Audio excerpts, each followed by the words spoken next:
చనిపోయింది ఈరోజు. మా ఇంటికి టెక్స్ కోసం అని మంగళవారం రోజు సాయంత్రం వచ్చిర్రు.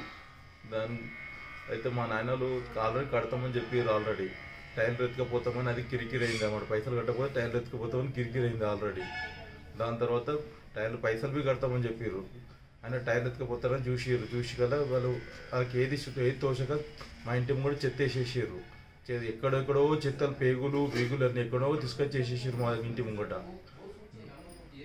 లాస్ట్కి మా అమ్మకు నేను తెల్లారి బుధవారం రోజు మేము అందరం కలిసి ధర్నా చేసినాము. ధర్నా చేసిన దానికి మా అమ్మ మేమందరం 3-4 రోజుల నుంచి అన్నం తింటలేము, ఏం తింటలేము. మా అమ్మకు కారణం ఈ మున్సిపాలిటీ సిబ్బంది మొత్తం చైర్మన్ వాళ్ళంతా ఉన్నారు. దీనికి కారణం తగిన చర్యలు తీసుకున్నారని ఉంటున్నారు. నాకు నారాయణ ఖేడ్ మున్సిపాలిటీ వాళ్ళు మా దగ్గరికి టెక్స్ వసూలు విషయంలో వచ్చి గొడవలాడి మా ఇంటి ముందర చెత్త బారేయడం జరిగింది.